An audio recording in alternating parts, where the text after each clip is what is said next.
Ted Bundy was an American serial killer, widely regarded as one of the most notorious murderers in U.S. history. He terrorized multiple states during the 1970s, targeting young women and college students. Born on November 24, 1946, in Burlington, Vermont, Bundy was raised believing his grandparents were his parents and that his mother was his sister. This early deception deeply affected him, and he later described feelings of anger, confusion, and inadequacy throughout his youth. Although outwardly intelligent and charismatic, Bundy struggled with social relationships and feelings of rejection. Between 1974 and 1978, Bundy murdered at least 30 women, though the true number is believed to be higher. He often approached victims by feigning injury or authority, luring them into helping him before abducting them. Many of his victims were bludgeoned, strangled, and subjected to extreme violence after death. Bundy's crimes spanned several states, including Washington, Utah, Colorado, and Florida. His public image as a law student and political volunteer allowed him to evade suspicion for years. After multiple arrests and 2 dramatic escapes from custody, he was finally captured and convicted. In 1989, Ted Bundy was executed by electric chair in Florida, bringing an end to one of the most infamous killing sprees in American history. Richard Ramirez, known as the Night Stalker, was an American serial killer who terrorized California during the mid-1980s through a series of brutal home invasion murders. Born on February 29,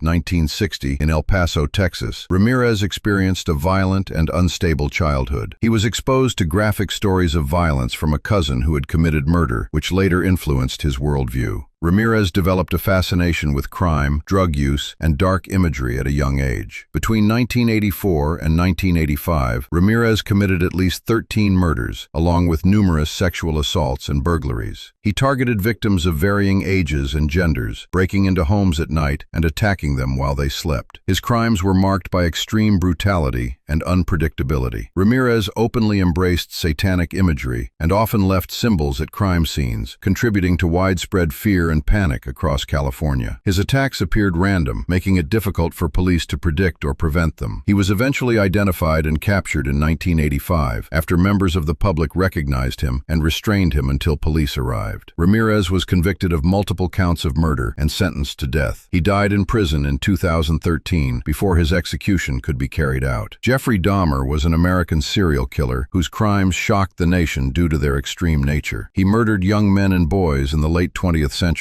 primarily in the Milwaukee area. Born on May 21, 1960, in West Allis, Wisconsin, Dahmer's childhood was marked by isolation and emotional neglect. He showed early signs of disturbing behavior, including a fascination with dead animals and dissection. As he grew older, his social withdrawal intensified. Between 1978 and 1991, Dahmer murdered 17 victims. He lured them to his apartment with promises of money or alcohol before drugging, strangling, and dismembering them. His crimes involved necrophilia and attempts to create compliant victims through chemical experimentation. Despite multiple warning signs and missed opportunities by law enforcement, Dahmer remained undetected for years. His crimes were discovered in 1991 when a victim escaped and led police to his apartment, where they found evidence of multiple murders. Dahmer was convicted of 15 counts of murder and sentenced to life in prison. In 1994, he was beaten to death by another inmate while serving his sentence. Wayne Gacy was an American serial killer known as the Killer Clown due to his public persona and the horrifying nature of his crimes. He targeted young men and boys in the Chicago area during the 1970s. Born on March 17, 1942, in Chicago, Illinois, Gacy grew up in a troubled household marked by abuse and instability. Despite this, he maintained the appearance of a successful businessman and community member in adulthood. Between 1972 and 1978, Gacy murdered at least 33 victims. He lured many of them to his home with promises of work or money. Once inside, he restrained, assaulted, and strangled them. Many of the victims were buried beneath his house in a crawl space. Gacy's double life allowed him to evade suspicion for years, even while remaining active in local politics and charitable events. His crimes were uncovered after the disappearance of a teenage boy led police to investigate his property. He was convicted of multiple murders and sentenced to death. Wayne Gacy was executed by lethal injection in 1994. The Zodiac Killer was an unidentified serial killer who operated in Northern California